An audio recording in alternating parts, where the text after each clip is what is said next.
Hello students, in today's class we are going to talk about the stages in consumer decision making process.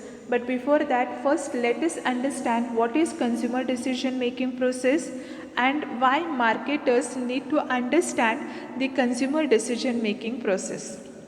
As we know that marketers are interested in consumers' purchase behaviors, that is consumer decision making process, because marketers prepare the marketing strategies for their marketing activities based on the information collected by the marketers regarding the consumer decision making process, that is purchase behaviors of the consumer, and that is the reason marketers need to thoroughly understand the consumer decision making process.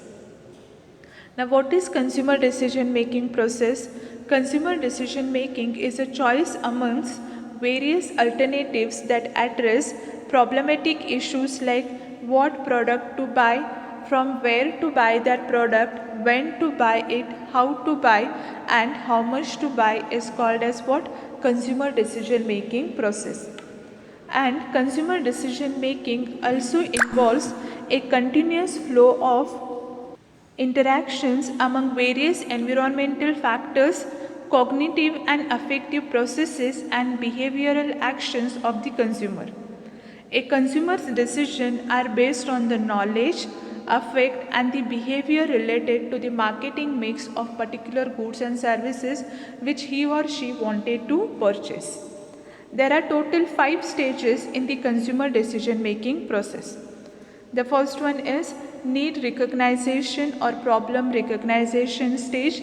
Second one is pre-purchase information stage.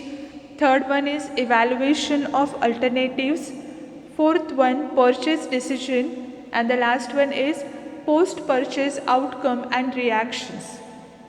So let us understand all these stages one by one. So the first one is need recognition or problem recognition stage. In this stage, consumers recognize or identifies the need or deficiency. A need could be a triggered off, that is, need could be a outcome by an internal stimulus or an external stimulus. Okay. Now, for example, say a person is a thirsty and he feels like having a cold drink. Okay. The stimulus is internal. On the other hand, while walking across the street, he sees a hoarding which shows a person having a frosted chilled cola, and he too desires to have the same, and the need is said to be have an stimulated by internal stimuli. Okay, I hope you understood the difference between internal stimuli and external stimuli.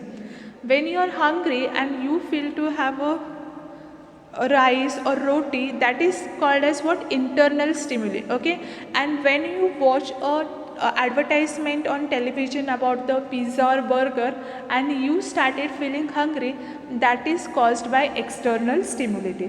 So you need to understand, being a customer, that is the you need to identify your need or your need, and that stage is called as need recognition or problem recognition stage. Okay, the second one is pre-purchase information stage.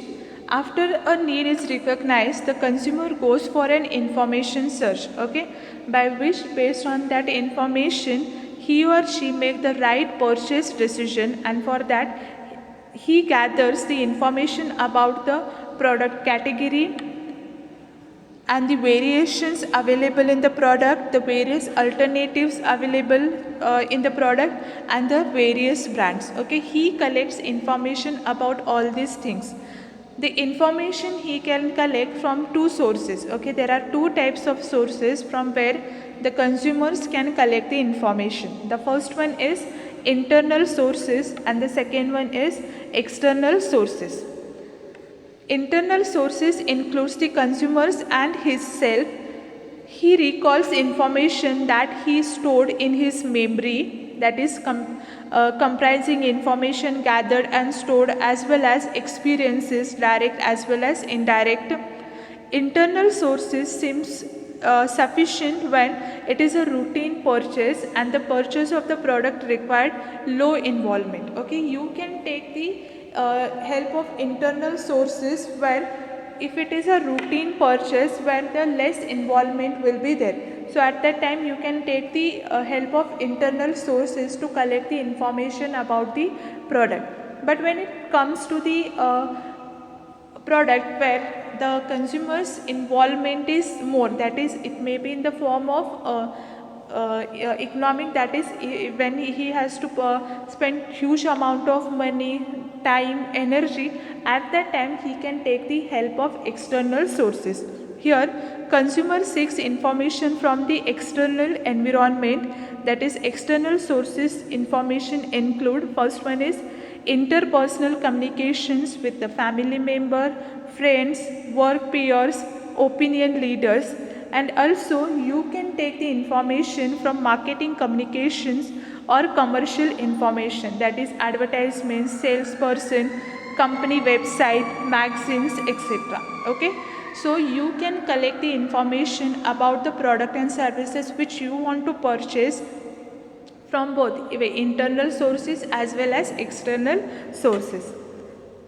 So once you collect the information about the product, the next stage is evaluation of alternatives. Okay, so once the consumer has gathered information and identified the alternatives available to him, he has to compare the different alternatives available on certain criteria, and those criteria involves the creation of choice, generation of choice alternatives, identification of evaluative criteria, that is attributes and the benefits each alternative is providing, and then he can make the application of decision rules. Okay, and after once he done with the evaluation of alternatives, he can take a purchase decision. Okay, so after the consumer has evaluated the various alternatives, he select a particular brand, and that is called as purchase decision. Okay, so consumer purchases may be trials or first purchases or maybe a repeat purchases. And the last stage is post purchase outcome and reactions. The post purchase outcome and reaction contains two stages. Stage 1 comprises post purchase cognitive dissonance, and the second stage is comprises product usage and reactions. Now what is this post purchase cognitive dissonance?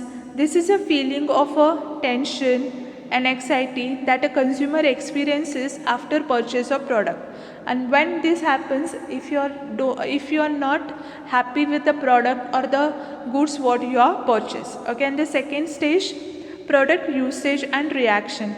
After the purchase, consumer use the product and reevaluates the chosen alternatives in light of its performance, that is expectations.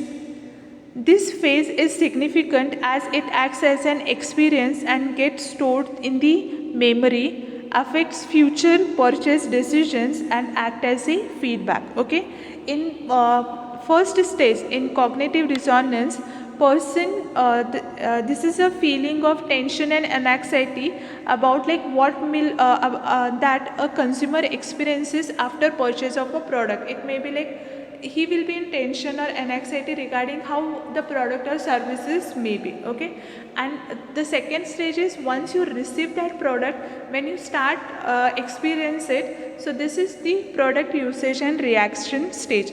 This stage is very important because you experience the product and services, and that experience may affect the future decision as well as act as a feedback about that product and services. Okay, so these are the various stages involved in the consumer decision making process. Okay, so this will be very important for 5 marks in the final examination. So here we conclude our second unit. In the next class we will be starting the third unit of marketing management. Okay, thank you.